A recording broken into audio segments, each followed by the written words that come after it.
ang Dow Hill. Ilang kilometro ang layo mula sa Siliguri, matatagpuan ang pinaka-nakakatakot na burol sa India, ang Dow Hill. Sa araw, napakaganda ng Dow Hill, ngunit sa gabi, may kakaibang pakiramdam mula rito. Kilala ang Victoria's Boys School sa Dow Hill dahil sa mga kakaiba at nakakilabot na pangyayari. Sa taglamig, kapag nagsara ang paaralan sa loob ng 3 buwan, hindi nagtatangkang pumunta sa paaralan ang mga lokal sa Dow Hill. Naganap ang ating kwento noong 2005. Isang estudyante si Rupert sa paaralan ito.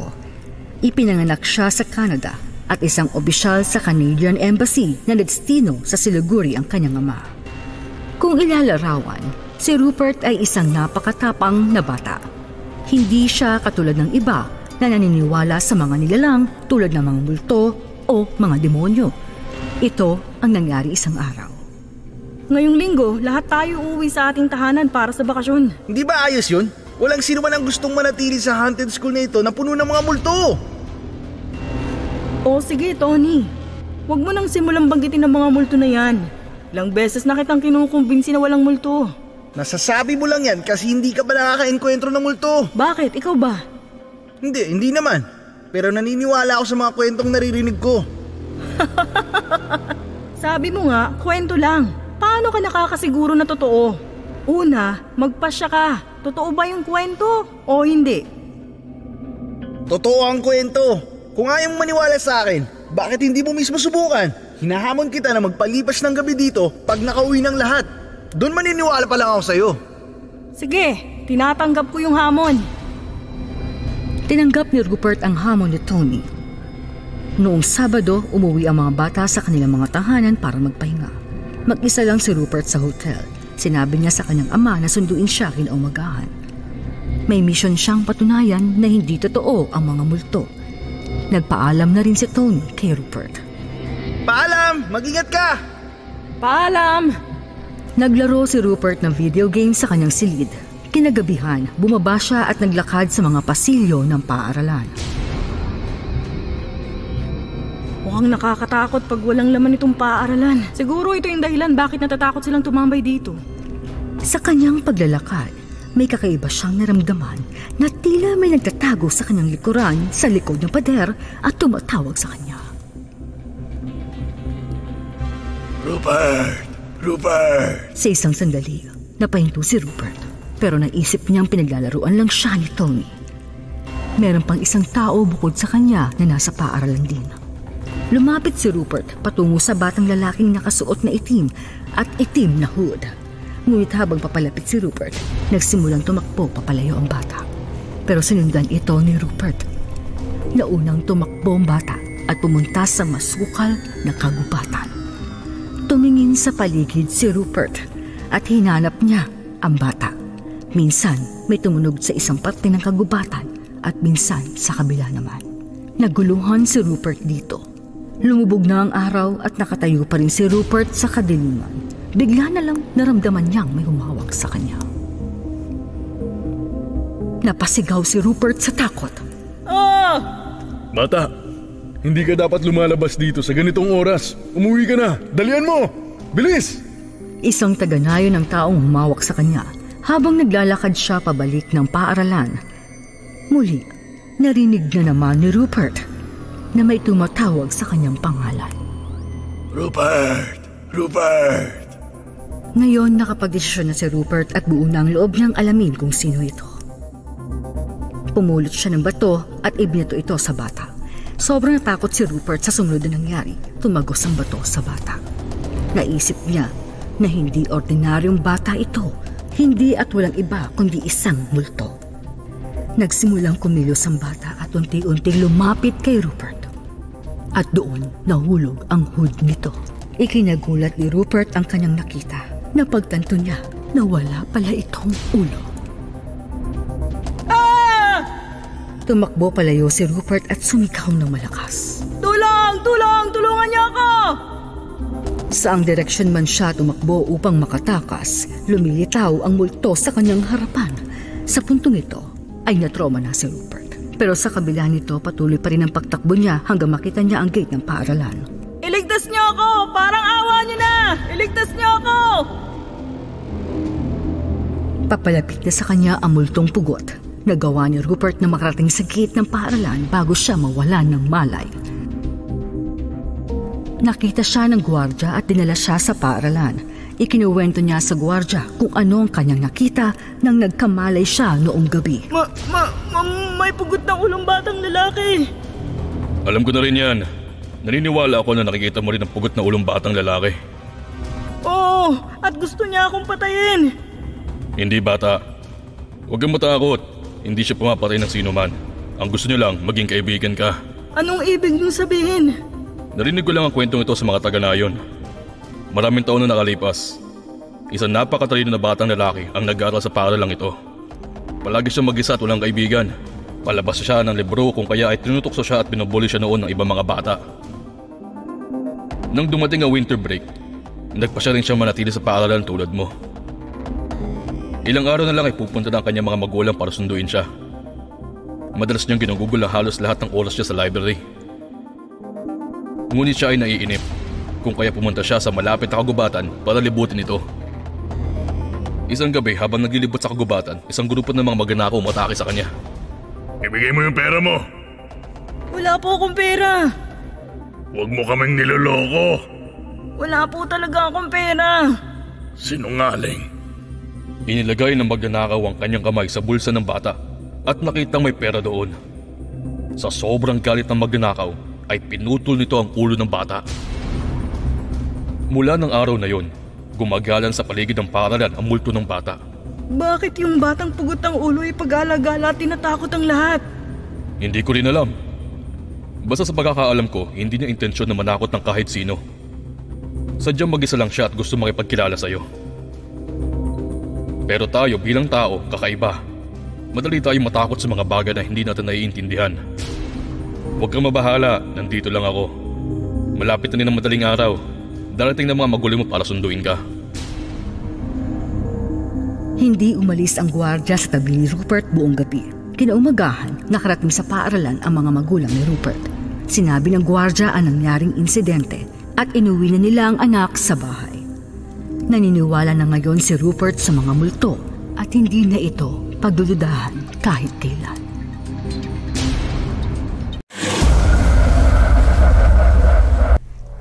Ang Changeling. Ang kwentong ito ay base sa isang nayon sa Poland, ang Breslau. Isang mayaman at kilalang lalaki si Roger Winsvini ang nakatira dito. May-ari siya ng napakalaking sakahan. Sa tuwing matatapos ang tag-init, maraming bugkos na mais ang handang anihin at para gawin ito, kailangan niya magtalaga ng pangkat na manggagawa. Uulitin ang parehong proseso ngayong taon. Dahil dito, si Winsvini at ang mga manggagawa ay nasa bahay katabi ng taniman, sisimula ng aming kinabukasan. Noong gabing yon, habang si Roger nakaupo sa kanyang patio, humihigop ng scotch, lumapit ang manggagawang si John sa kanya, kasama ang babaeng may bitbit na bagong silang na sanggol. Tahimik silang tumayo sa kanyang harapan. Nang mga sandaling yon, hindi inaasahan nang nainis si Roger na makita sila dahil hindi nito gusto na inaabala siya sa tuwing siya ay napag-iisa. Tumaas ang kanyang boses at pinagalitan ang manggagawang si John. Hindi ka na bago sa grupo dyan. Alam na alam mong hindi ko gusto ang iniistorbo ko sa oras na ito. Pero ngayon, andito ka. Pasensya na kayo, sir. Pero kasama ko po rito ang isang babae na nangangailangan ng trabaho. Sa ngayon, binaling ni Roger ang atensyon sa babae. Naisip niyang kapanganganak pa lamang nito sa kanyang anak. Mukhang pagod at mahina. Kumalma siya pagkatapos itong makita at kinausap niya ito ng mahinahon. Anong pangalan mo? Rosetta po, sir. Wala akong ibang trabahong maibibigay sa'yo maliban sa pag-ani. Pero base sa nakikita kong kalagayan mo, hindi ko alam kung kakayanin mo ang ganyang klaseng trabaho. At may anak ka pa. Paano ka makakapagtrabaho niyan? Nagmamakaawa na si Rosetta at may mga luha na sa kanyang mga mata. Pakiusap, sir. Kailangan ko lang ng trabaho. Kung hindi mo ako papayagan, mamamatay kami ng anak ko sa gutom. Wala na akong ibang pwedeng gawin. Iniwan na kami ng tatay niya. Ako na lang ang meron siya at kailangan kong kumita para mabuhay siya. Nang pakinggan ng kanyang pakiusap, emosyonal si Roger at sinabi niyo, kung pagkain ang problema mo araw-araw, hindi mo kailangang magtrabaho ng matindi habang may alaga kang bata. Sa biyaya na may kapal, pakakainin kita at ang iyong anak ng habang buhay. Salamat, pero wag na. Nabuhay ako sa sariling sika. Ang kailangan ko sa inyo ay trabaho.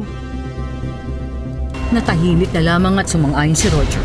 Kinabukasan, nagsimula ng proseso sa pag-aani. Nagsimula na rin magtrabaho si Rosetta.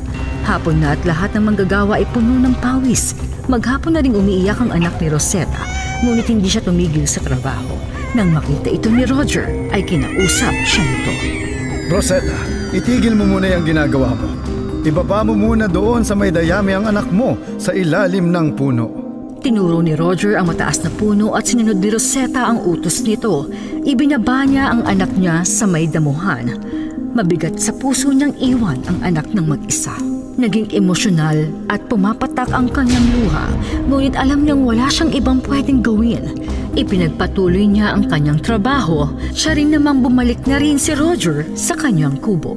Kinahapunan, binalikan ni Rosetta ang anak para pakainin. Gutom ito at sobrang saya ng makakain. Matapos niya itong pakainin ay bumalik rin siya kaagad sa trabaho. Pagsapit ng gabi, tigil na sa trabaho at ang lahat ng manggagawa ay nagsipag-uwian na. Nakita ni Rosetta ng kanyang anak ay nakahiga ng komportable at naglalaro sa damuhan.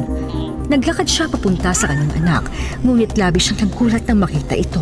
Bigla itong lumaki at ang tinig ay di na gaya ng dati.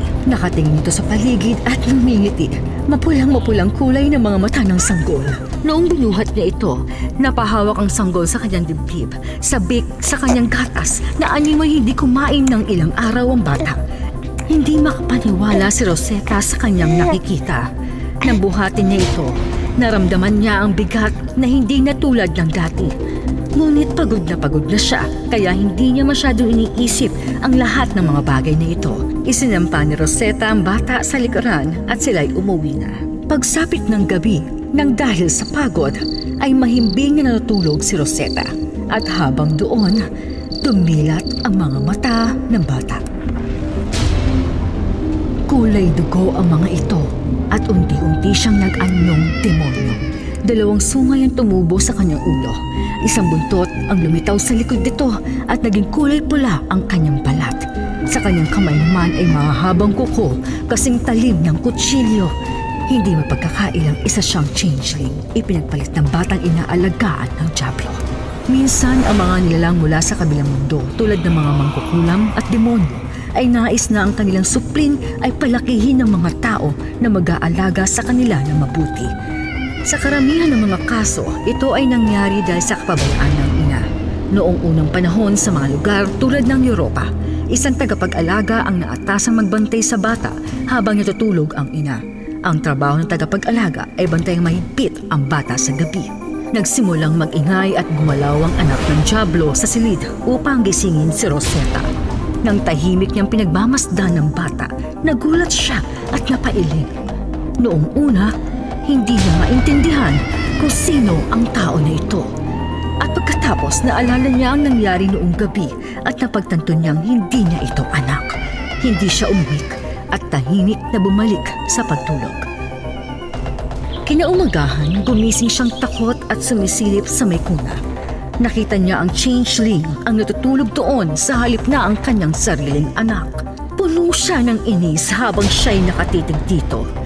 Kinuha ni Rosetta ang sanggol at pinuntahan si Roger sa kubo. Nakita niya itong nakaupo sa patio at inilapag ang sanggol sa hindi kalayuan. Lumapit siya kay Roger at nagsimulang umiyak ng malakas. Noong una, kinakalma niya ang sarili habang kaharap ang changeling. Pero sa mga sandaling ito, ang labis itong pagkalungkot ay tuluyang bumuhos na. Gulong-gulo si Roger sa nakikita niyang ito. Anong problema, Rosetta? Bakit ka umiiyak at bakit doon mo nilagay ang anak mo? Sir, hindi ko siya anak.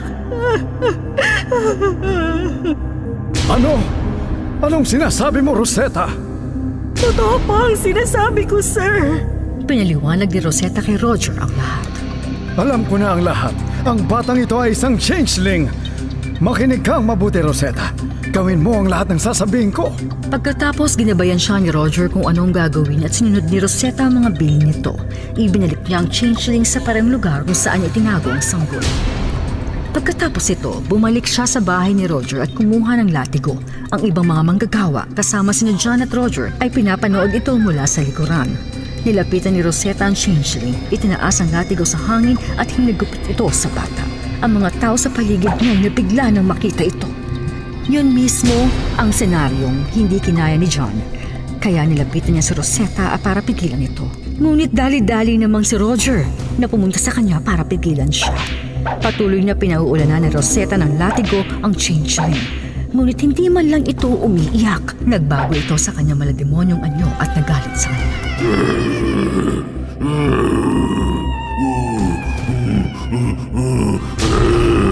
Ang mga tao sa paligid ay takot na nakamasid. Bumuka ang lupa sa lugar kung saan inilagay ang bata. Ang Diablo mismo ang nagpakita sa kanila sa lugar. Hawak-hawak ang sanggol ni Rosetta sa kanilang kamay.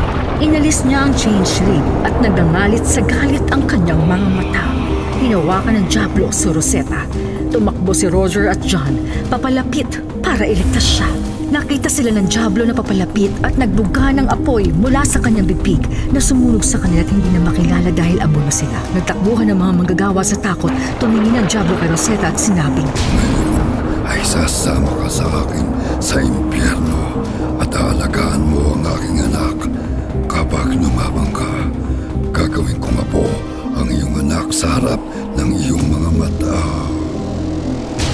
Matapos itong marinig, tahimik na sinamahan ni Rosetta ang Diablo. Ang Diablo kasama si Rosetta at ang kanyang anak ay nawala sa ilalim ng lupa. Hanggang ngayon, kung iiwan ng isang ina ang kanyang sanggol, laging may posibilidad na mapalitan ito ng isang changeling.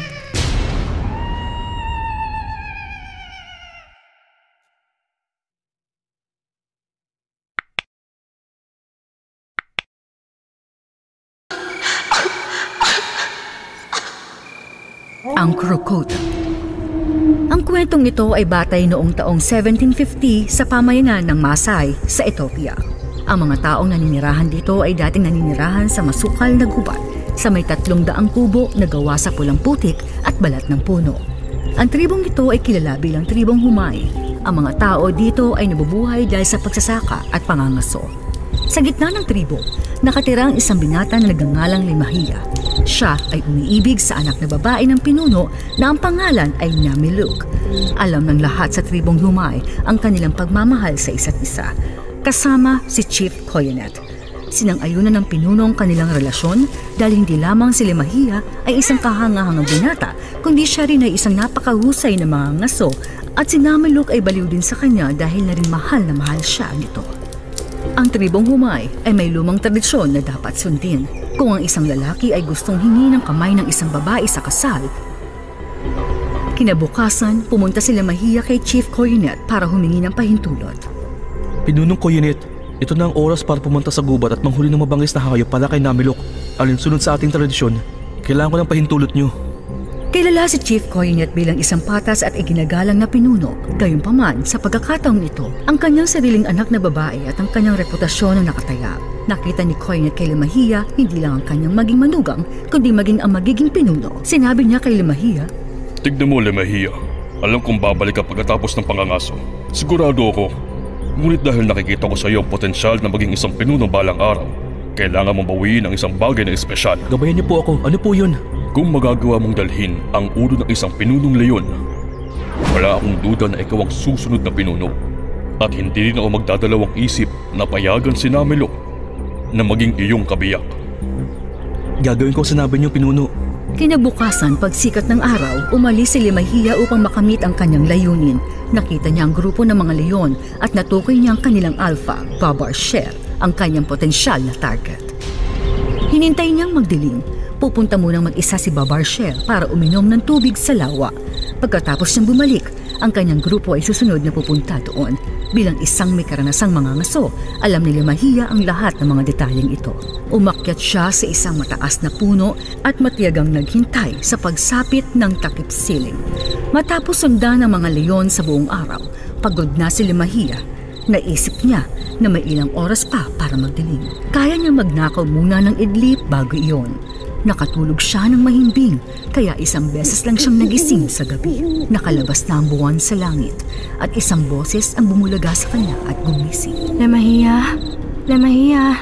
Ang boses nito ay parang boses ni Nena Luke. Nagising si Lemahiya mula sa pagkakahimbing at nakitang gabi na nga. Ang grupo ng mga leon ay dumating na sa lawa at nakaalis na. Nang bababa na siya sa puno, muli niyang narinig ang boses. Sa huling pagkakataon, hindi niya ito narinig ng maayos. Lemahiya! Lemahiya! Sigurado siyang boses iyon ni Nameluk, kaya sumagot siya. Nameluk! Nandito ka ba? Sa pagkakataong ito, isang malalim na boses ang nagsalita sa kanya na para bang nagpupumilit na alisin ang boses sa kanyang lamu. Puntahan mo ko. Nagsimulang maghinala si Lemahiya dahil alam niyang imposibleng pumunta rito si Nameluk dahil napakalayo sa pamayanan. At kahit na narito siya, dapat ay pumunta na ito sa harapan niya. Hindi siya magtatago at tatawagin siya ng ganito. Hindi na nagpatumpik-tumpik pa si Lemahiya. Magmadali siyang kunin ang kanyang sibat at maingat na bumaba sa puno. At pagkarating niya sa lupa ay muli niyang narinig ang boses. Lemahiya! Lemahiya! Nakarinig siya ng kaluskos ng mga dahon sa sulok. Itinutok niya ang kanyang sibat sa tunog at yumuko pasulong. Nang malapit na siya sa sulok, narinig niya ang ungol ng isang leon. Sa sumunod na sandali, sumugod si Babarsher para salakayin siya. Si Lemahiya ay bumalik sa kanyang tirahan kinabukasan. Pasan niya ang bangkay ng isang napakalaking leon sa kanyang balikat at mayroon siyang lahat ng dahilan upang magmalaki. Binati at tinanggap siya ng mga tao na parang isang bayani. Binuhat nila siya sa kanilang mga balikat. Ipinahayag ni Chief Coronet ang isang pagdiriwang sa gabi para sa kanyang tagumpay. Kinagabihan, nakaupo sina Lemahiya at Chief Coronet sa paligid ng isang siga habang nag-uusap. Lemahiya, inaanunsyo ko ang kasal mo kay Nameluk bukas. Bukod pa riyan, sa susunod na kabilugan ng buwan, ihahayag ka bilang magiging bagong pinuno ng ating tribu. Pero biglang lumalim ang iniisip ni Lemahiya. Napansin ito ni Coronet at tinanong siya. Anong problema, Lemahiya? Anong iniisip mo? Kung may tanong man po ako sa inyo, ay papangako niyo bang hindi niyo ako pagtatawanan? Hindi naman, Lemahiya. Hindi lamang kita basta magiging manugang. Ikaw din ang magiging susunod na pinuno ng ating tribo. Walang tatawa sa'yo dito, pangako. Posible bang tawagin ka ng isang leon sa boses ng isang tao? Hindi ko makuha ang sinasabi mo, Lemahiya. Ikinuwento ni Lemahiya ang nangyari noong nakaraang gabi kay Chief Coronet. Baka sa mukha ni Coronet ang pag-aalala matapos itong marinig. Lemahiya, sa detalye ng iyong kwento, naiisip ko ngayon na baka hindi ang leon na nagsasalita. Kung ganun, ano yun? Sigurado kong yun ang krokota. Krokota? Hindi pang karaniwan na makita sila. Pinatay ng isang krokota ang lolo ko. 8 taong gulang pa lang ako noon. Nang tanungin ko ang aking ama tungkol dito, ipinaliwanag nito sa akin. Binanggit sa lumang Ethiopian mythology ang krokota bilang nilalang mula sa impyerno. Produkto ito ng isang lobo at isang hyena. Nagtatago ito sa labas ng mga nayon at ginagaya ang boses ng mga mahal sa buhay ng pundirer nito. Kapag nagtagumpay ito sa pag-akit sa kanila papalayo sa kaligtasan ng kanilang mga nayon, pinagpipira-piraso nila ito at kinakain. Isa pa, Lemahiya, kung krokota ang tumatawag sa iyo, siguradong sinundan ka nun dito. Kapag nasigurado nito ang biktima, hindi ito bumibitaw ng ganun kadali. Nang gabing iyon, pagkatapos ng pagdiriwang ay natulog na ang lahat. Si Nameluk lang ang gumagala sa labas. Ngayon, sobrang saya niya dahil lahat ng pangarap niya ay matutupad. Pakakasalan niya si Lemahiya at hindi magtatagal ay magiging asawa na rin siya ng isang pinuno. Naisip niya ang lahat ng ito at namula siya at kinikilig. Nang biglang may tumawag sa kanya. Nameluk! Nameluk! Ang boses ay parang si Lemahiya. Siya ay sumagot. Lemahiya! Nasaan ka? Halika dito, Nameluk! Lumapit siya sa pinanggagalingan ng boses. Napagtanto niyang nanggagaling ito sa isang puno sa labas ng pamayanan, kaparehong lugar kung saan sila nagkikita. Lumapit ka dito, Nameluk! Noong makarating si Nameluk doon, siya'y nabigla. Wala si Lemahiya dito. Sa halip ay isang kakilakilabot na hayop na may mukhang nakamamatay na hyena at katawan ng isang lobo. 5 talampakan ng taas nito. May mata na animoy dugo at laway na tumutulo sa mga pangil nito. Matapos makita nito si Nameluk ay sakang tumawa.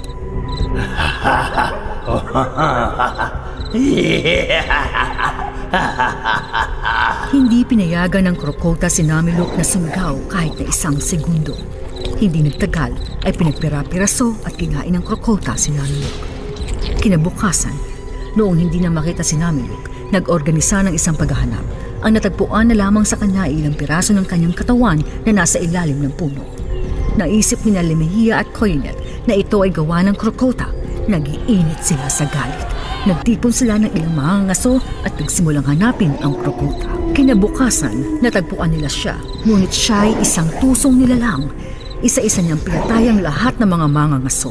Si Lemahia at Coyonet lang ang nakaligtas. Narating ng dalawa ang gitna ng masukal na gubat nang marinig nila ang boses ni Nameluk. Ama ko! Ama! Lemahia! Lemahia! Hindi siya Nameluk natin pinuno. Lemahia, mukhang nais ng krokotan na tatansya na kamatayan dito. Dahan-dahang lumakad ang dalawa patungo sa boses. Ngunit sa sumunod na minuto ay sinugod sila ng krokota mula sa likod ng isang halaman at inatake sila. Ang krokota ay unang sinuntok ang leeg ni Coyonet bago pa makalapag sa Lemahia. Nahiwalay na ang ulo ni Coyonet sa kanyang buong katawan.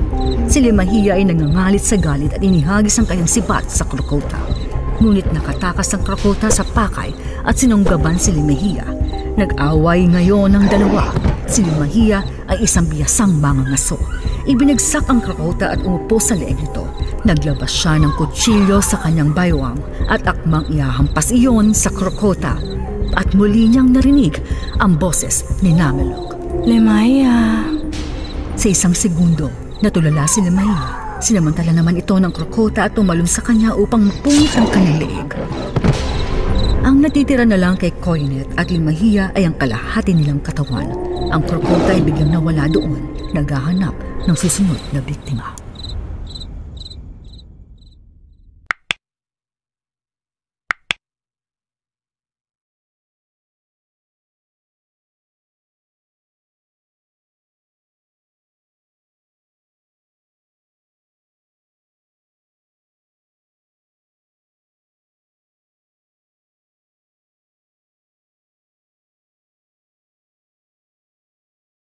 Ang Shining. Sa Amerika, may malaking hotel na tinatawag na Overlook Hotel. Specialty nila ang tumanggap na mga guests tuwing buwan lamang ng Oktubre. Sa mga natitirang buwan, natatabunan ito ng snow. Sa sobrang kapal ng snow, hindi na lumilibot ang mga tao sa hotel. Sa dahilan mismo na ito, nagbubukas siya sa guests tuwing buwan lamang ng Oktubre. Para mga siwa sa hotel sa natitirang mga buwan, pumipili ng isang manager. Ngunit may mga pangyayari rito kung saan ang mga manager dito ay nawawala sa sarili. Ito si Patrick. Bagong kasal siya at napili bilang manager sa Overlook Hotel para simulan ang kanyang magandang kinabukasan. Iniwan siya ng hotel management sa dilim.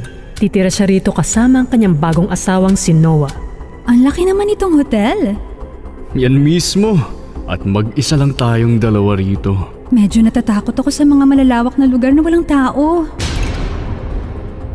Ano naman ang katatakutan mo? Kasama mo ako rito. Isipin mo na lang. Nasa atin ang buong hotel para gawin ng honeymoon. 11 months na honeymoon? Bakit? Kailangan mo na mas matagal na honeymoon? Sa simula, tuwang-tuwa si Patrick at Noah.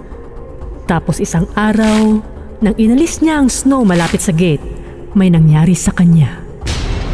Napakiramdaman niyang may dumaan sa gate. Tumingin siya sa paligid niya at nakita ang isang lalaki. Hello, sino ka? Ako si Charles. Nice to meet you, Charles.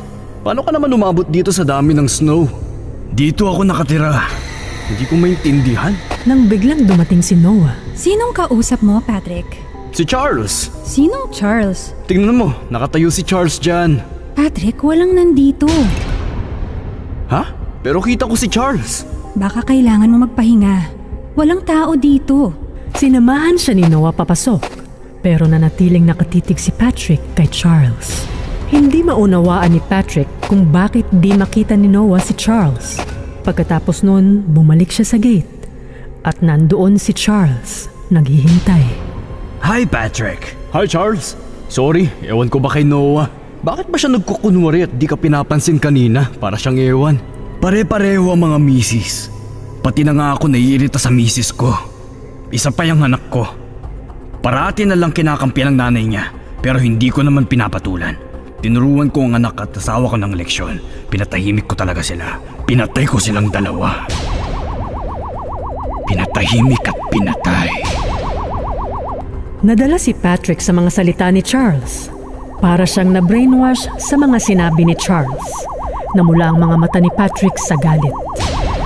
Dinampot niya ang pala at dumiretso sa kwarto ni Noah. Hinampas niya si Noah ng pala at agad namatay si Noah. Tila naging isang baliw si Patrick. Ikinulong siya ng pulis sa isang institusyon. Ilang taon nang lumipas mula ang insidente. Kumuha ng bagong manager ang hotel management, si Jake. Isang batang writer si Jake na nangangailangan ng tahimik na lugar para tapusin ang kanyang isinusulat na libro. Nang malaman ni Jake na kaya niyang tapusin ang libro at kumita ng pera sa pagtulong sa hotel, kinuha niya agad ang pagkakataon. Tumira si Jake sa hotel kasama ang asawang si Wendy at ang anak na si Danny. Pagdating ng hotel, tila nakita niya ang mga dating nangyari sa hotel na yon. Natakot siya. Maliit na bata lang si Danny, pero may special superpower siya. Nakikita niya ang past at future sa utak niya. Nakikita ni Danny kung paano pinatay ni Charles ang anak at asawa niya. Nakita rin niya kung paano pinatay ni Patrick si Noah. Dahil dito napasigaw siya. Red drum! Red drum! Anong nangyari, Danny? Ano tong red drum? Red drum! Red drum! Bakit takot si Danny dahil sa malawak at walang tao na lugar? Masasanay din siya sa ilang mga araw. Oo, tama ka.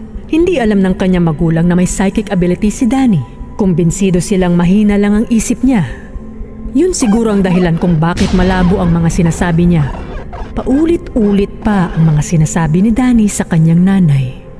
Red drum, umalis tayo rito! Saan tayo pupunta? Umalis tayo rito! Hindi maunawaan ni Wendy ang mga salita ni Danny. Kinumbinsi lang niya ang kanyang sarili na takot lang si Danny na tumira sa isang malaking hotel. Lumipas ang mga araw at naging abala si Jake sa pagsusulat ng libro. Madalas siyang umupo sa basement para magsulat. Isang araw, habang nagsusulat si Jake sa basement, bumaba si Wendy. Jake, parang may mali sa lugar na ito. Ano ba, Wendy? Ilang beses ko bang kailangang sabihin sa'yo wag mo akong istorbohin? Sorry, kailangan mo akong pakinggan. Mula nung pagdating natin, kakaiba ang naging mga kilos si Danny. Natatakot siya. Parang hindi mo naman alam na lagi siyang kakaiba. Huwag mong sabihan ng ganyan ng anak mo, Jake. Tatay ka niya. Pagkatapos nito, pagalit na lumabas si Wendy ng kwarto. Iniwanan ang naiiritang si Jake. Ayaw niyang inaapala habang nagsusulat. Kinailangan niyang magpahinga, kaya pumunta si Jake sa bar. Nakita niya ang bartender. Umorder siya ng large whiskey. Saglit na naupo si Jake habang umiinom. Nang malasing, nagsalita si Jake. Lagi akong iniistorbo ni Wendy. Ano ba kasing problema ng babaeng yon? Pare-pareho ang mga misis. Pati na nga ako naiirita sa misis ko. Isa pa yung anak ko.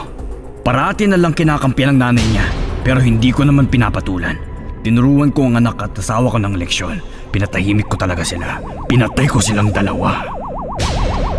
Pinatahimik at pinatay. Nadala rin si Jake sa mga salita ni Charles. Ang mga mata niya pulang-pula sa galit. Dito, nagsusulat si Danny ng red drum sa pader. Nasita siya ni Wendy nang makita sa salamin. Nakita niya ang pagbabaliktad ng salitang red drum. Naintindihan na niya ang ibig sabihin ni Danny. Pero huli na. Patakbo si Jake sa kanilang kwarto. Hawak ang isang malaking palakol. Kinuha ni Wendy ang kamay ni Danny at tumakbo. Hinabol silang dalawa ni Jake papasok sa isang kwarto.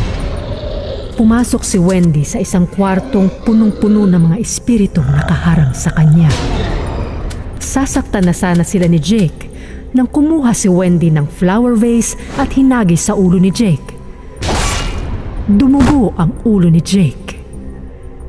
Nakatakas si Wendy at Danny sa hotel. Hinanap ni Jake si Wendy at Danny sa snow buong gabi. Pagdating ng umaga, namatay na siya. Nagyayelo ang katawan niya sa snow. Walang nakakaalam kung nasaan napunta si Wendy at Danny.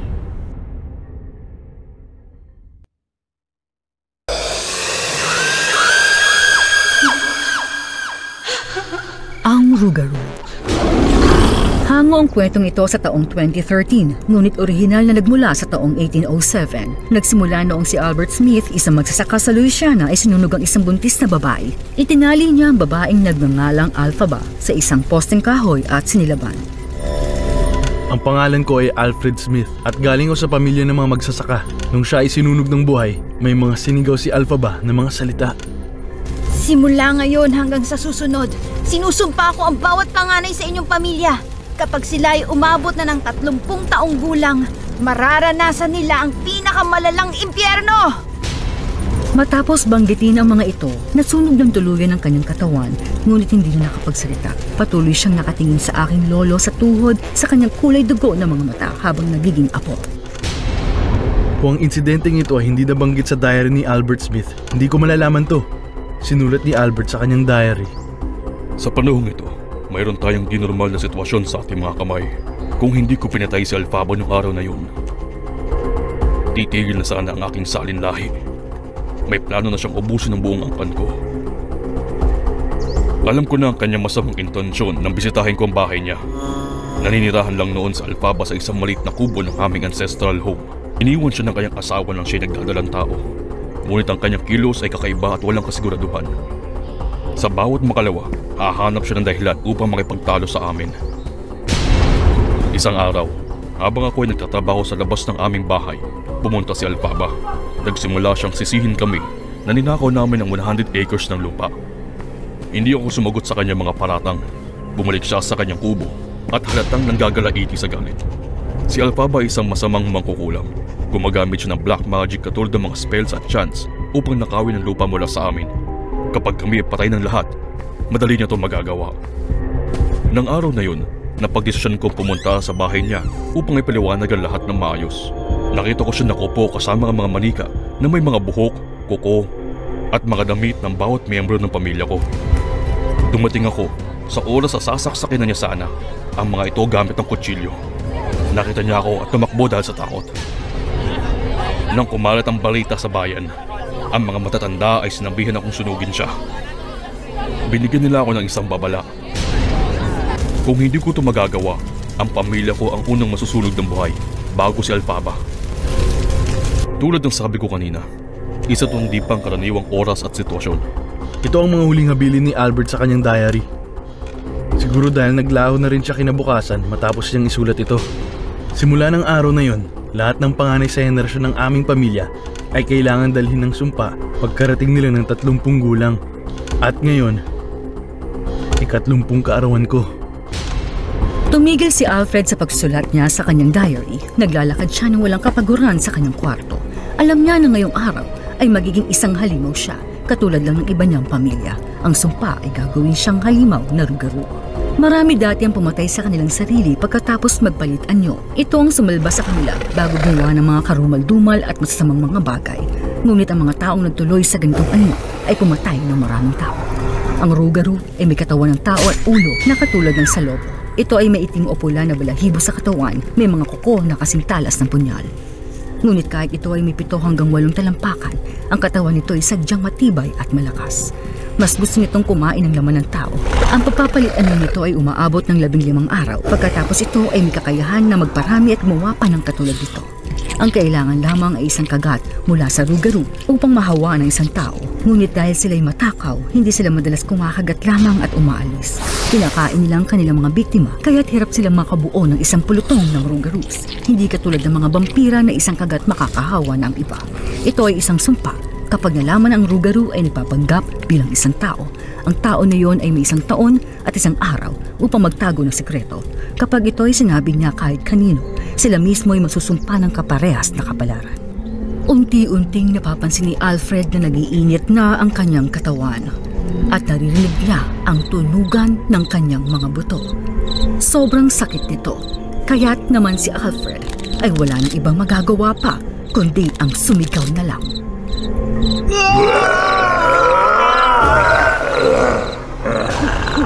Alauna ng madaling araw ng sandaling iyon, pero ang masasakit na tunog ay gumising sa kapitbahay ni Alfred na si Jacob.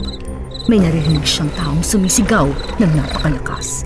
Ang mga sigaw ay parang alulong ng lobo, kaya naisip niyang sundan ang tunog. Anong kakaibang tunog to? Parang tunog ng isang lobo at tao na parehas na nasasaktan. Tahimik siyang naglakad patungo sa bintana ni Alfred at sumilip sa loob. Doon natakot siya sa kanyang nakita. Ito ay isang nakakatakot na bagay upang makita. Nakita ni Jacob ang katawan ni Alfred na nag-iibang anyo. Ang kanyang mukha ay bumaba parang isang lobo. Si Jacob ay isang researcher at head of the paranormal department sa Louisiana State University. Matapos mapanood ang pagbabalat anyo ni Alfred, napagtanto niya kung ano nangyayari. Diyos ko! Isa yung Rougarou! Mas makakabuti kung makakalis ako dito kaagad! Sa aktong tatakas na sana si Jacob nang bigla siyang makaapak ng isang tuyong cowboy. Narinig siya ng Rougarou at daling-daling pinuntahan si Jacob.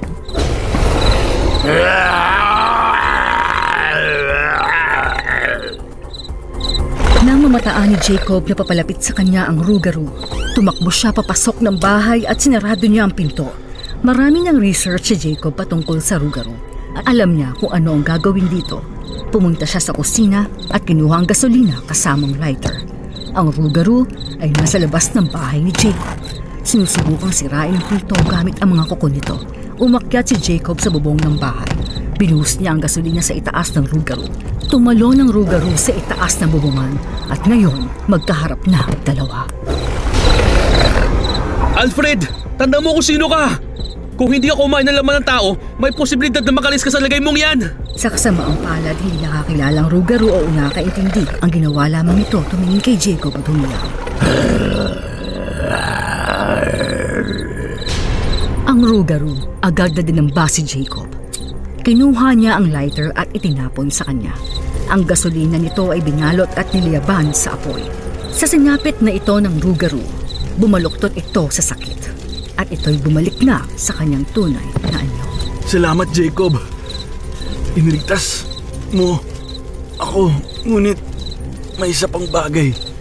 Hindi matapos ni Alfred ang kanyang sinasabi, siya'y nahimatay at naghabol ng huna. Sa susunod na araw nang bumalik si Jacob sa kanyang trabaho sa universidad, kinausap siya ng nobya niyang si Ashley. Hey Jacob, narinig ko ang insidente mo kahapon. Pero bakit ang kapitbahay mo na si Alfred ang nagpakamatay sa itaas ng iyong bubungan? Di ko maintindihan. Ashley, isa lamang yung konklusyon ng mga pulis. Ang katotohanan talaga ay... Sinabi ni Jacob lahat kay Ashley. Nang siya'y nakauwi na, mga 2:00 na madaling araw, nilagnat si Jacob. Matapos noon, ang kanyang mga buto ay nagsimulang tumunog.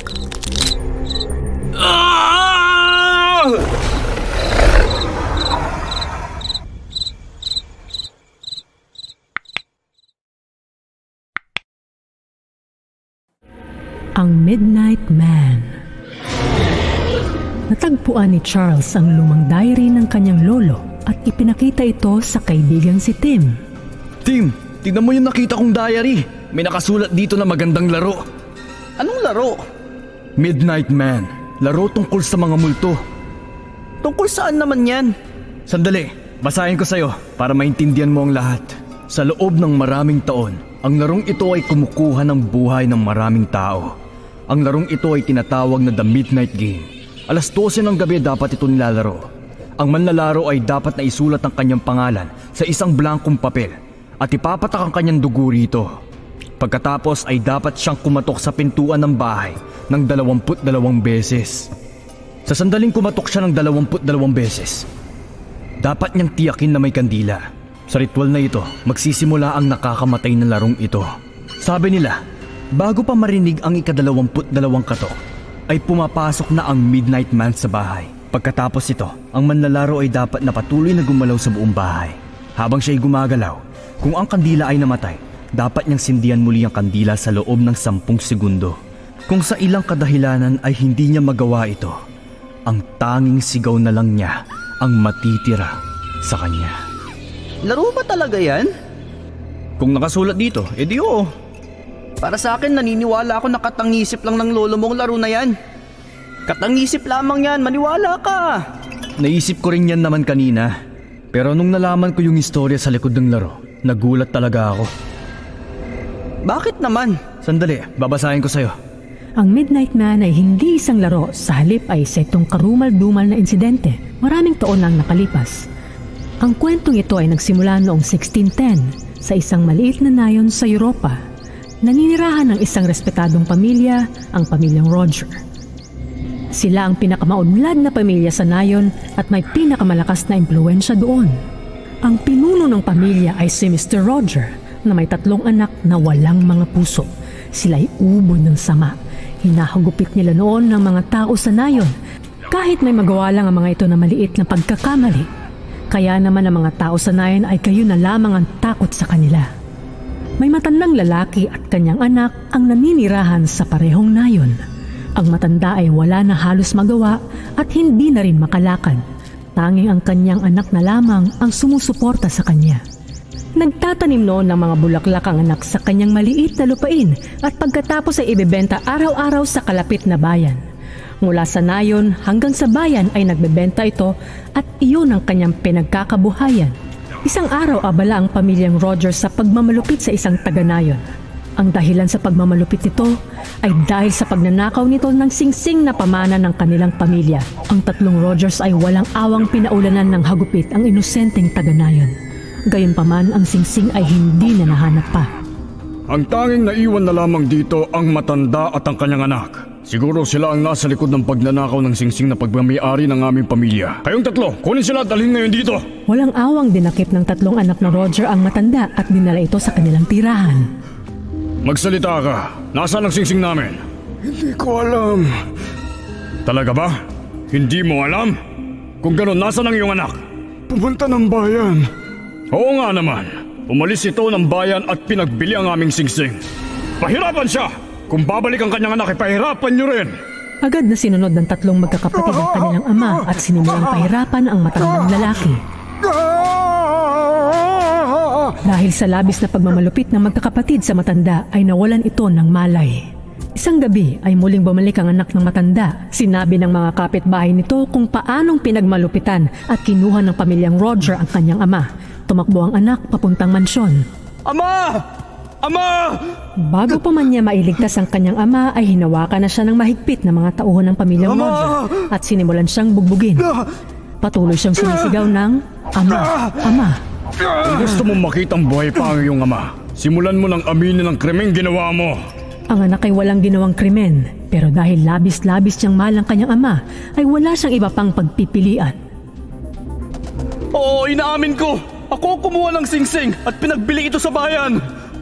Matapos marinig ng 3 anak na Roger ito, ay mas lalong mga nagalit ang mga ito at ipinagpatuloy ang paghampas sa kanya. Tigil! Tigil! Ngayon aminin mo na ang krimeng ginawa mo. Kailangan mong gawin ang lahat ng sasabihin ko ngayon. Kinaladkad siya ng 3 anak ni Roger pababa sa basement at doon binigyan siya ng isang blankong papel. Isulat mo ang pangalan mo sa papel.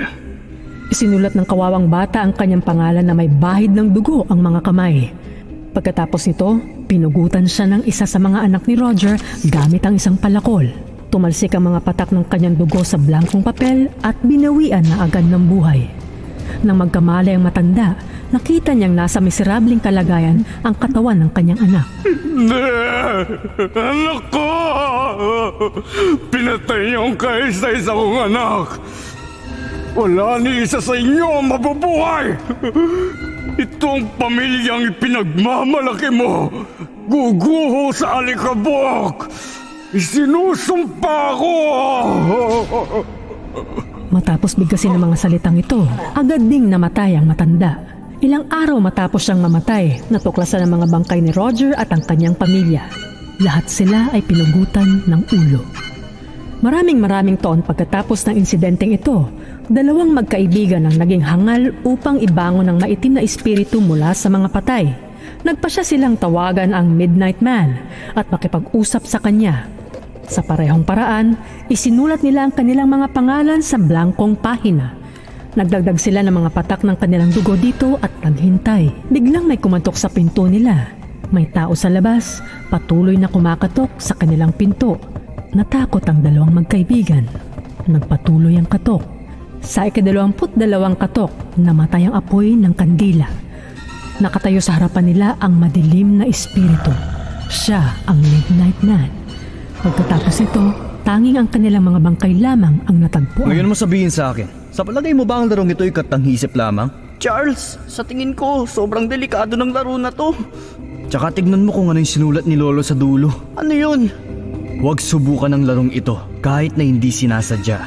Charles, gaano ka kasigurado na totoo yung sinulat ng lolo mo? Paano kung kwento lang ang lahat ng ito? Hindi mo ba naisip yun? Naniniwala ako sa lolo ko. Kung ayaw mo, edi wag. Ako na lang ang kikilos. Ako na lang ang maglalaro. Maggagabi na rin. Bumalik si Tim sa bahay ngunit si Charles ay hindi mapakali. Kailangan niyang malaman ng totoo.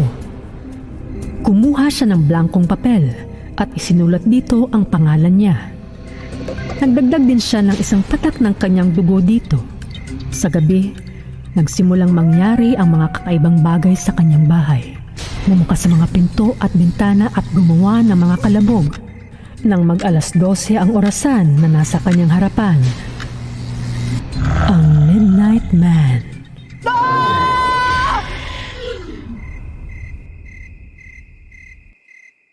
Ang insidente sa Dyatlov Pass.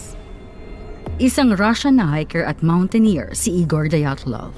Taong 1959, buwan ng Enero, nagdala siya ng ekspedisyon sa Ural Mountains kasama ng grupo ng Russian hikers. Binubuo ng 7 lalaki at 2 babae. Lahat sila ay biyasang mountaineers. Mga estudyante sa universidad ang karamihan sa miyembro ng grupo. Guys, usap-usapan na delikado sa Ural Mountains. Hindi dahil sa laki o sa hirap, pero dahil sa mga multo na gumagala doon. Narinig ko na bundok na mga patay ang isang pangtawag sa mga bundok na ito. Tama ka. Sa salita ng lokal, yan ang eksaktong ibig sabihin nun. Pero guys, naniniwala ako na natatakot lang ang mga taong umakyat dito. Dahil lang siguro sa malamig na temperatura at posibilidad ng pagguho. Sa tingin mo ba takot kami sa pagguho? Marami na rin kami nakyat ng mga bundok noon. Tama. Pero siguro kailangan pa rin natin mag-ingat dito, gaya ng mga nakita nating bundok dati. Oo, pwedeng mas delikado ang mga bundok na to kaysa sa iba. Marami ng taong umakyat dito. Mula sa narinig ko, tanging mga sundalo lang galing Russian Army ang nagtagumpay. Pero walang katibayan yun. Ayos yan! Dahil pwede tayong gumawa ng bagong tala na magtatagumpay na nakaakyat dito. Oo, magagawa natin. Sabik na sabik ang grupo na akyatin ng Ural Mountains, pero hindi nila alam ang naghihintay sa kanila sa hinaharap. Lumipas ang mga araw na walang nangyari. Sa unang gabi sa buwan ng Pebrero, naging napakasama ng panahon. Sa tingin ko talaga kailangan na natin magkampo dito. Hindi na dapat tayo lumayong ngayong araw. Sumunod ang grupo sa kanilang pinuno at nagtayo na sila ng kanilang mga tent. Nagkampo sila at gumawa ng bonfire. Nagluto sa mismong lugar at pagkatapos ay nagpahinga na. Ikaw ba, Zenaida? Ano ba sa tingin mo ang mangyayari dito? Marami na akong narinig na kwento tungkol sa lugar na to. Ang pinaka nagmarka sa akin yung hindi na nakabalik ang sinumang sumubok. Pero naniniwala ka ba na totoo ang mga multo? Ano? Hindi ko masasabi. Pero ayon sa isang kwento na narinig ko, may sekretong lagusan daw ang bundok na ito na nagsisilbing daan sa pagitan ng mga patay at buhay. Lagusan? Oo. May karatula sa sinaunang lawa na nagsasabing makakakita ng multo ang sinumang gustong makakita nito. Pero ang kapalit, hindi na sila makakabalik at mukhang ganun ka nangyayari. Talaga? Makakakita tayo ng multo doon? Oo, pero wag mo hayaang pumasok yan sa isipan mo. Pwede tayo mapahama kahit isip lang tungkol dyan. Kalokohan, hindi ako naniniwala sa mga alamat na ginawa lang para malibang ang mga tao. Maliwanag ba? Kung may multo talaga dito, di sana meron na tayong nakita kanina pa lang. Ilang gabi na rin tayo sa bundok na to Kung ano mang sinasabi ng iba, naniniwala ako na totoong kwento tungkol sa sinaunang lawa na yan. Kung naniniwala ka na hindi nakakabalik ang sinumang umakyat sa bundok na ito, bakit ka pa sumama sa amin? Mga panaginip ko ang dahilan. Tinatawag ako ng bundok na ito sa mga panaginip ko ng ilang taon na. Nung niyaya ako ni Igor na sumama dito, inisip kong ito na ang kasagutan sa panaginip ko. So, kaya ka pala sumama sa amin dahil dyan sa panaginip mo? Ano mang kaso, mabuti yan para sa'yo. Sige na, gabi na rin matulog na tayo. Gising pa siguro mga multo. Nagbibiro si Lyudmila tungkol sa pagkakaroon ng mga multo. Pero kumbinsido si Zenaida na may kakaibang bagay tungkol sa bundok. Gabi na ngayon at mahimbing na natulog ang mga mountaineer sa kani-kanilang tent. Pagkatapos sa ilang kadahilanan, nagsimulang uminit ang nagyayelong bundok. Pawis na pawis at kinailangan nilang tanggalin ang iba pang nakabalot sa kanila.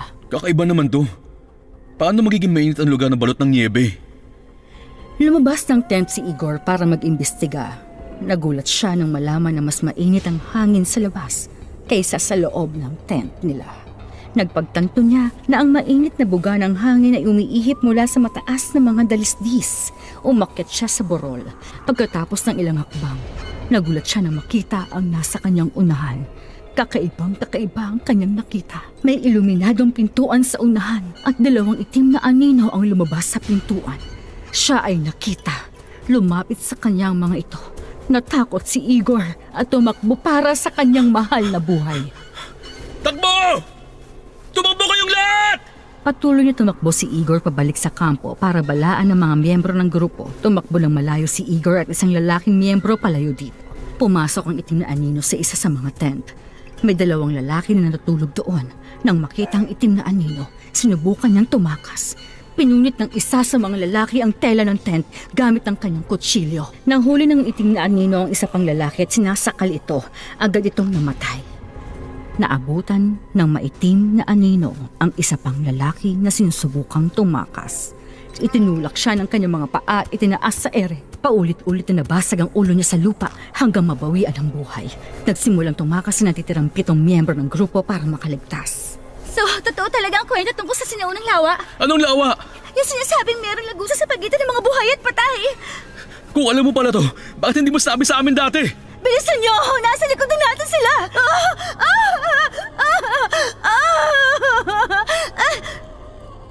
Tulungan niyo ako! Tulong! Dinig ang mga butong na dudurog ni Leonidia at agad siyang namatay. Ganon din ang sinapit ng kaibigan niyang si Zenaida. Dinukot ng itim na anino ang kanyang mga mata. Ginawa naman ni na Igor at 4 pang lalaking miyembro ang makakaya nila para magtago sa likod ng bato. Pero nang makita sila ng itim na mga anino, wala na sila magagawa para makatakas. Walang awang dinurog ng mga itim na anino ang mga buto ng mga biktima at karumal-dumal ang pagkamatay nila. Si Igor, ang huling tao na nahuli nila. Una, dinurog nila ang mga buto sa braso nito nang pilipitin nito ng marahas sabay sakal sa kanyang leeg. Pagkatapos patayin ng lahat ng miyembro, bumalik na ang mga itim na anino sa parehong lagusan na pinanggalingan nila. Pagkatapos ng 1 buwang idineklarang nawawala ang grupo, naglunsad ng investigasyon ang mga pulis ng Russia at sa wakas nahanap na rin ang mga bangkay sa niebe. Nagulat din ang mga otoridad nang makita ang mga bangkay. Bali ang mga buto ng 9 na katawan pero walang dugong nakita sa paligid. Hindi natapos ang investigasyon at walang mga salarin. Walang bakas ng paa at walang impormasyon. Sa paglipas ng panahon, may mga teoryang lumabas na nagpapaliwanag sa insidente. Kagagawan daw ito ng Bigfoot o ni Iceman. Mga alien naman na napadpad sa Dyatlov Pass ang naisip ng mga eksperto. Tahimik ang Russian Army tungkol sa mga sikretong misyon nila. Marami pang ibang teorya, pero naniniwala ang mga lokal na kagagawan ito ng mga multo dahil hindi nila gusto na nambubulabog ang mga tao.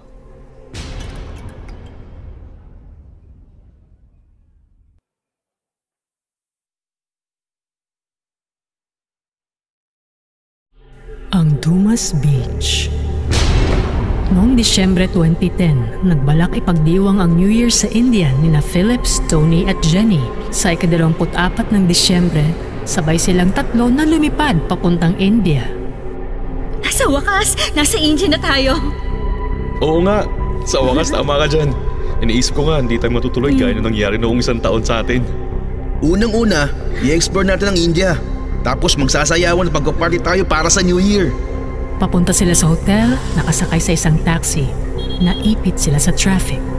Grabe, manghang-mangha ako sa traffic dito. Araw-araw tong ganito, miss. Masasanay din kayo. Gaano katagal ba kayo magbabakasyon dito sa India? Nandito kami ng 10 araw. Lilibutin namin ang India at dito na rin kami mag-celebrate ng New Year. Sa Goa ba ang punta nyo para mag-celebrate ng New Year? Yun sana plano nung una. Pero nahirapan akong kumuha ng hotel room sa Goa. Puno ang Goa. So, hindi ba tayo mag-celebrate ng New Year? Naghanap ba kayo ng beachside na celebration dito sa India? Ganun na nga. Bakit hindi niyo subukan ng beach sa Gujarat imbes na dun sa Goa? May mga kaibigan ako na pwedeng ayusin ang kailangan nyo para mag-enjoy kayo dito. Ano pangalan ng beach sa Gujarat? Dumas Beach. Malawak at malinis na beach. Napapalibutan ng maraming resort. Mag-enjoy kayo ng New Year doon. Panigurado yan. Sige, kung ganun punta tayo ng Dumas Beach. Tinawagan ng driver ang kaibigan niya at naghanda ito para sa 3 turista. Ginamit nila ang natitirang araw sa paglilibot sa syudad ng Delhi. Tinikman rin nila ang mga street food ng Delhi. Naging mabuti ang kanilang araw. 3 araw ang lumipas at papunta na sila papuntang Gujarat. Gusto kong road trip sa India. Saan ka natutuwa? Buhay na buhay at masigla kasi ang mga tao rito. Tingnan mo yung mga babae, Ang ganda ng mga sari. Bakit hindi mo subukan magsuot ng sari, Jenny? Gusto ko nga. Pero paano? Wala akong clue kung paano isuot ng sari. Huwag kang mag-alala. Pagdating natin sa Beachview Resort, maghahanap tayo ng para sa'yo. Totoo? Oo, bakit hindi? I love you, Tony. I love you din, Jenny. Tuwang-tuwa ang 3 magkakaibigan sa mga pangyayari sa bakasyon nila. Pagdating ng hapon, nakarating din sila sa Dumas Beach. Ang ganda! Napakaganda talaga ng mga beach dito. Oo nga, maganda siya tuwing may araw. Pero walang may gustong lumabas dito tuwing gabi. Bakit? Sir, may mga kwento ang bawat lugar. Ang masasabi ko lang sa inyo, huwag kayong lalabas tuwing gabi. Para na rin sa kaligtasan nyo. Ang mabuti pa, dadalhin ko na kayo doon sa resort para pa rin na kayo mag-check-in mga pagpahinga. Bumalik sa sasakyan ng 3 magkakaibigan at dumiretso na sa resort. Pero may mali rito. Hindi karaniwan na walang katao-tao sa beach ng ganitong oras.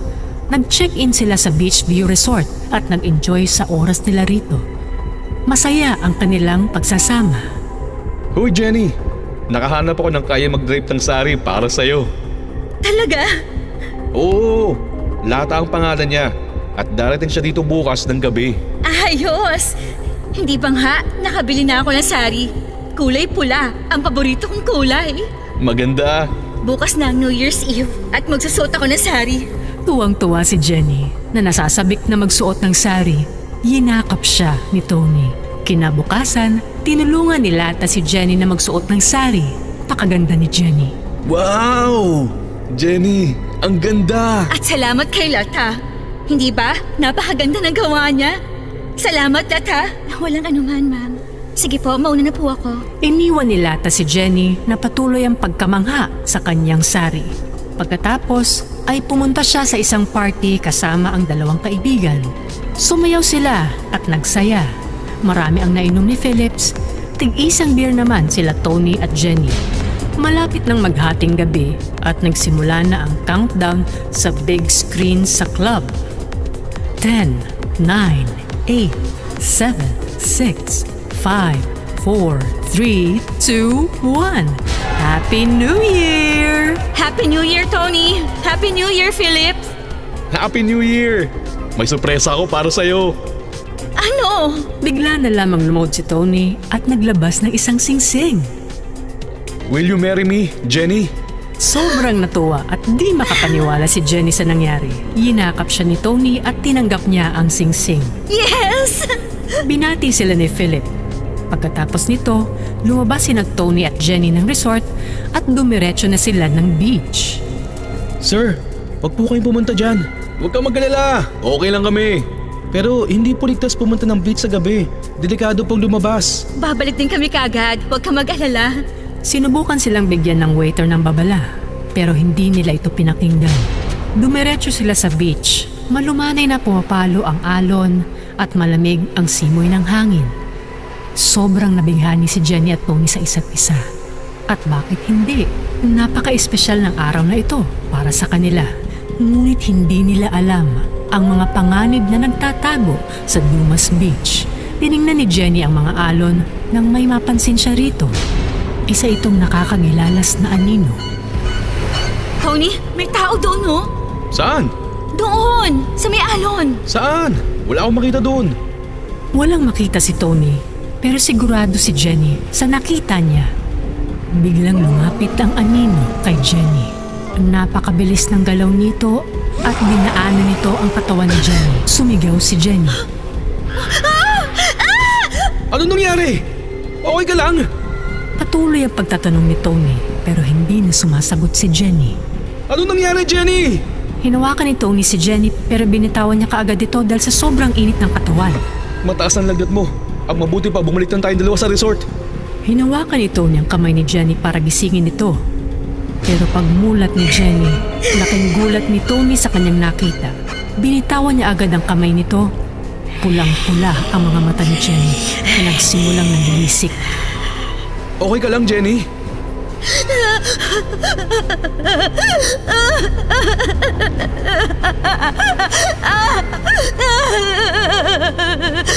Umiyak na napakalakas si Jenny. Lumapit si Tony sa kanya pero hinawakan siya ni Jenny sa leeg at sinakal. Tumawa na parang baliw si Jenny.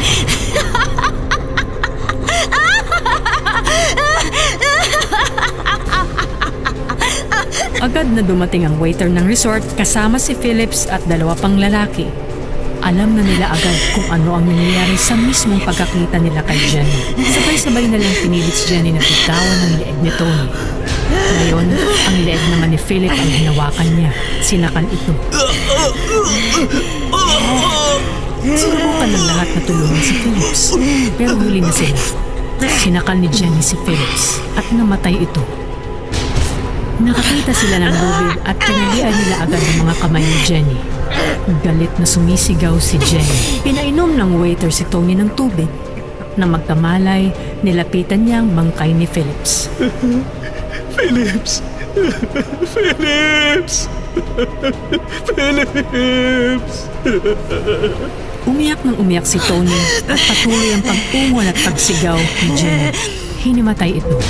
Dinala si Jenny sa ospital. Sinabihan sila ng doktor na napakataas ng lagnat ni Jenny. Matapos ang 3 araw, gumaling na si Jenny. Bakit ako nandito? Hindi ba tayo pumunta ng beach? Walang maalala si Jenny sa mga nangyari. Pinaalam sa kanya ni Tony ang nangyari kay Phillips. Hindi, Phillips! Nawalan sila ng matalik na kaibigan. Habang buhay nang mabigat sa damdamin nila ang alaala ng New Year's Eve at ang insidente sa Dumas Beach. Hanggang ngayon, hindi pa rin nila mabura sa kanilang alaala ang insidente.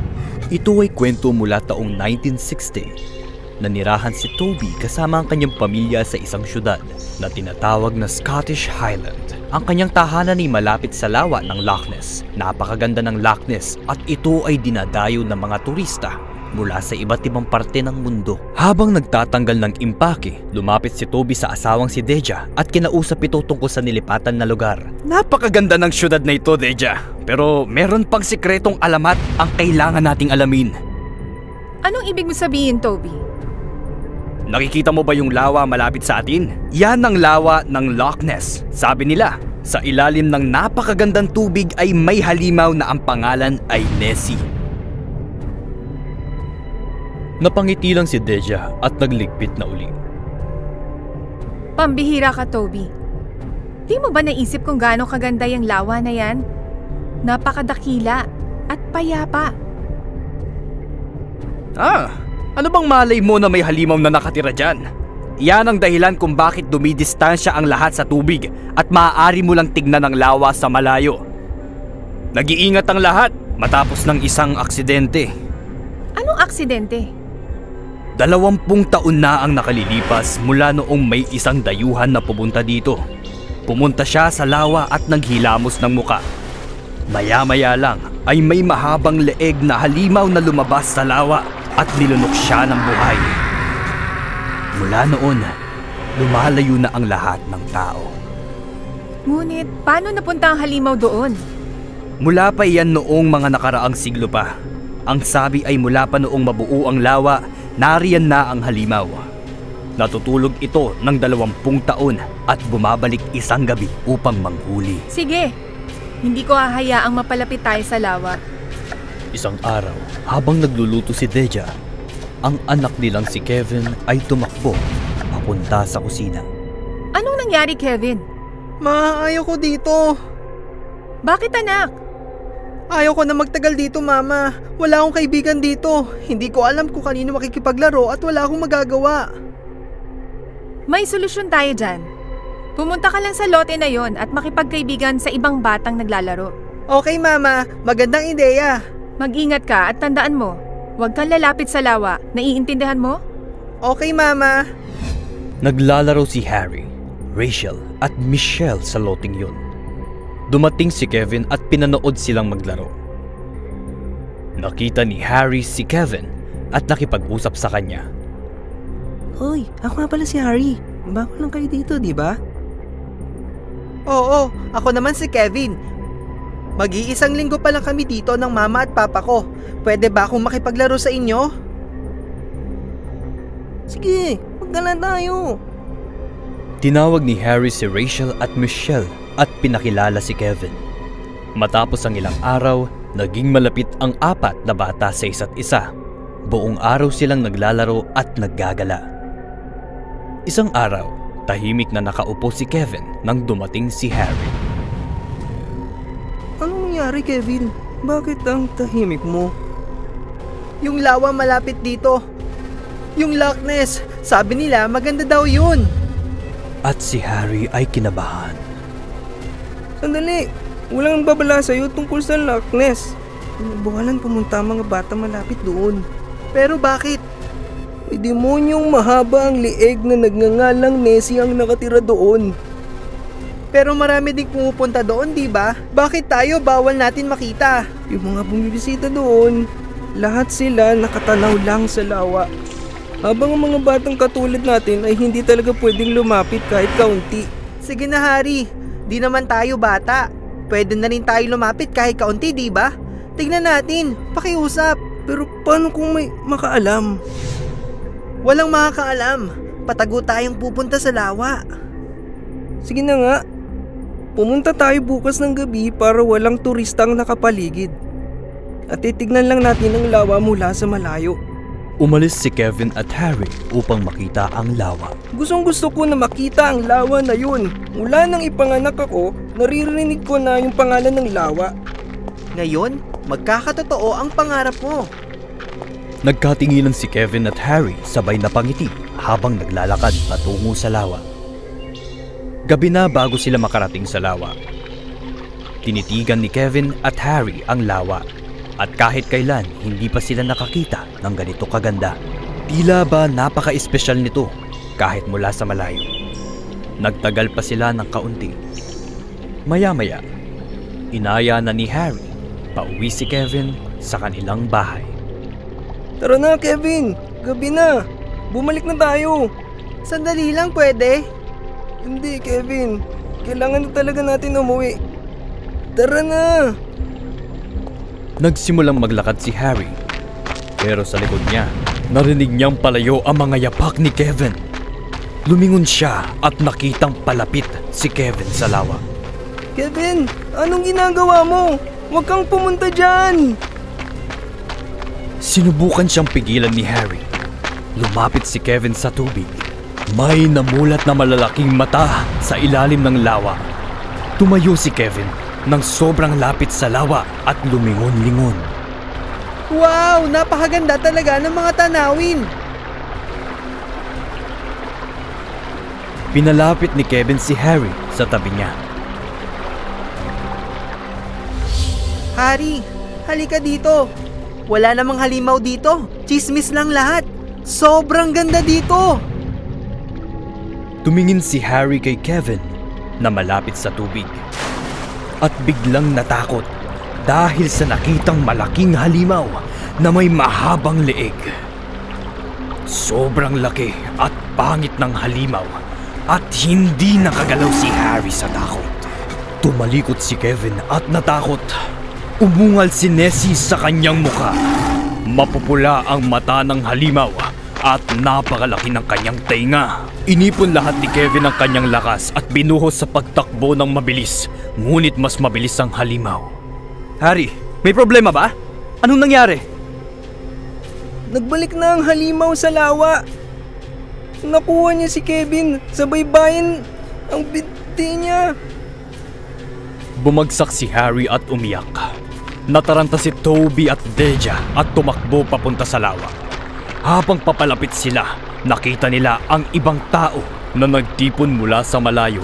Hawak ng halimaw si Kevin sa kanyang bibig Habang umiiling ang kanyang ulo, natakot ang lahat sa halimaw. Tulong! Iligtas niyo ako! Tulong! Oh, Kevin! Toby, mag-isip ka ng gagawin. Papatayin niya ang ating anak! Tumakbo si Toby papunta sa halimaw na may dalang kahoy. Ngunit habang papalapit siya, inugoy ni Nessie ang leeg kay Toby at nadapa si Toby sa lupa. Dahil dito, natakot ang lahat at umatras. Nagsimula ring tumakbo palayo sa lawa. Mas lumakas pa ang ungol ng halimaw. Kinain ng buhay ng halimaw si Kevin habang papunta ito sa lawa. Dahil dito, nagalit si Deja at nagsimula siyang tumakbo palapit sa halimaw. Hindi mo pwedeng kunin ang aking anak. Hindi ko hahayaang mangyari to. Pinulot ni Deja ang isang matalas na stick at sinadyang tamaan ang mata ng halimaw. Pinuntirya niya ang mata ng halimaw at natusok ang mata nito. Humiyaw ang nilalang na nagdudugo ang mata.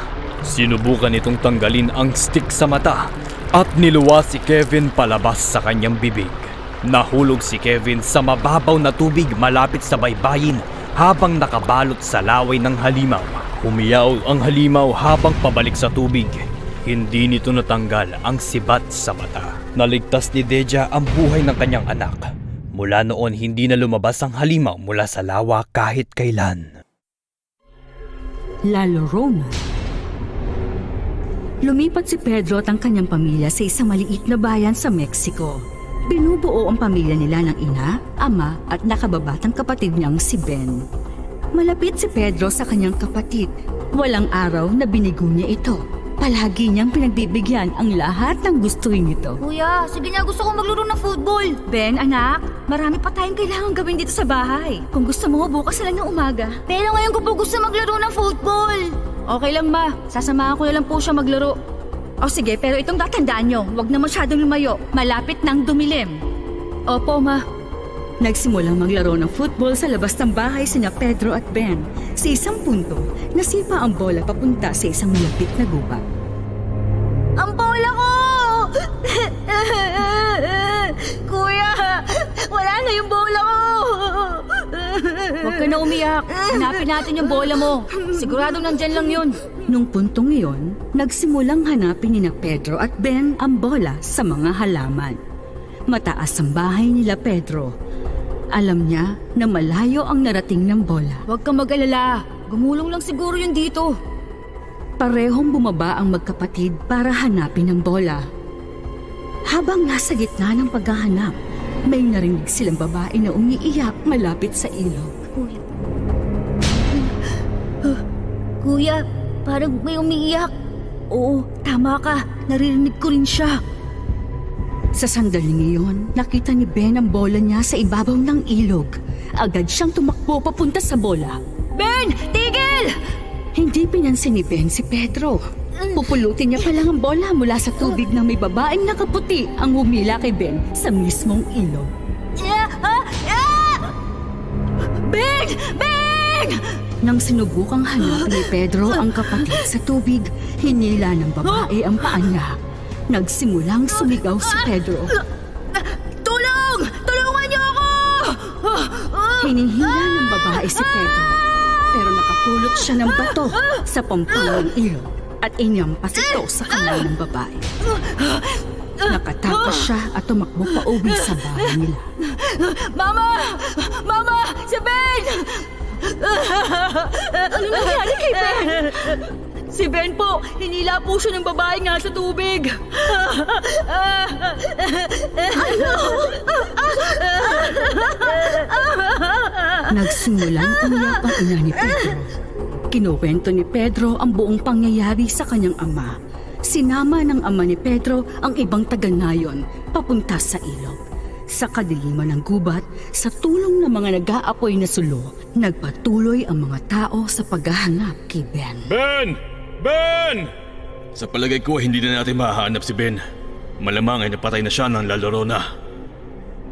Pagkatapos marinig ang komento nito, nawalan ng pag-asa ang ama ni Pedro at inuwi siya ng mga kasama niya. Pagbalik niya sa bahay, umiiyak pa rin ang kanyang mag-ina. Nasaan siya? Nasaan si Ben ko? Sa mga oras na yun, dismayadong umiling ang ama ni Pedro at mas lalo pang lumakas ang pag-iyak ng kanyang ina. Anak, ano pa bang magagawa ninyo? Walang bata ang nakatakas sa mga kamay ni Lalorona! Ano po, Lalorona? Walang ibang ibig sabihin ang Lalorona kundi ang babaeng umiiyak. Maraming taon ang nakaraan. Sa isang layon sa Mexico, may nakatirang magandang babae na nagngangalang Maria. Galing siya sa mahirap na pamilya.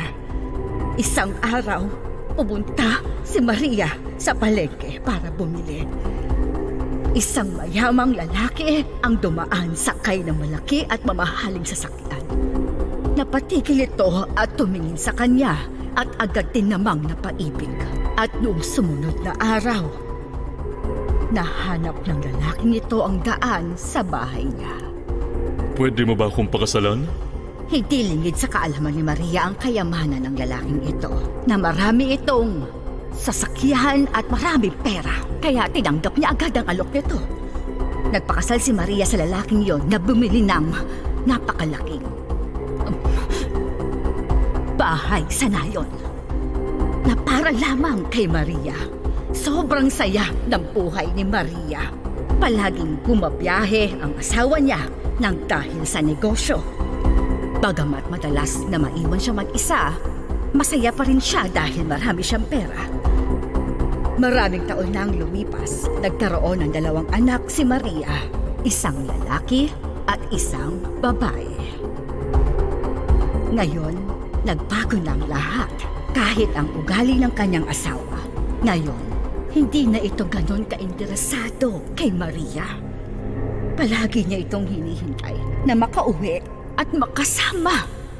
At isang araw, bumisita ang kaibigan ni Maria. Sinabi nito na nakahanap na ito ng bagong pag-ibig. Mas batang babae mula sa ibang nayon at muling nagpakasal. Naturog ang puso ni Maria sa narinig at nagsimulang umiyak. Lumipas ang mga araw, pero patuloy siya sa kanyang pag-iyak. Tranaydor siya at hindi niya kinaya ang sakit. Pagkatapos umiyak ng walang katapusang araw at gabi, nawala ang ganda ng kanyang mukha. Natuyo mga luha sa mga mata niya. At ang mga guhit na iyon ay naging pangit na marka na nanatili habang buhay. Alam ng Diyos ang nangyari isang gabi nang nawala sa sarili niya si Maria, isang malakas na galaw. Hinila niya parehong mga anak niya ang kanilang mga kamay. Patungo sila sa ilog kung saan doon niya ito dinala. Puno ng galit ang utak niya. Pinaslang niya ang mga anak ng itulak at nilunod ang mga ito sa ilog. Nang mamatay ang mga bata, nakita ang mga katawan nila sa ilog. Bumalik ang katinuan ni Maria. Napagtanto niya na pinatay niya ang sariling mga anak gamit ang sariling mga kamay niya. Nagsimula siyang umiyak sa kawalan ng pag-asa. Mga anak ko! Mga anak ko! Bakit? Hindi matigil sa pag-iyak si Maria. Tumalon siya sa ilog at nagpakalunod. Agad din naman siyang namatay. Ang sabi sa alamat, nang marating niya ang pinto ng langit, sinabihan siyang sunduin ng mga anak niya. Pagmula ng araw na yon, hinanap na niya mga anak niya sa bawat ilog, bawat dagat, kahit saan na may tubig. Bigla siyang magpapakita. Pero bakit ang anak kong si Ben? Bakit siya? Hindi lamang si Ben. Napakarami ng mga bata ang pinatay ni Lalorona sa paglunod sa kanila sa tubig. Pagkatapos mawala ni Ben, hindi na kinaya ng pamilya ni Pedro na manatili sa nayon. Tuluyan na nila itong iniwan. Sa paglipas ng maraming panahon, Malaki na si Pedro, pero hanggang ngayon, takot pa rin siyang lumapit at tumayo sa tubig. At magpasa hanggang ngayon, minumulto pa rin siya ng mukha nila Llorona sa mga alaala.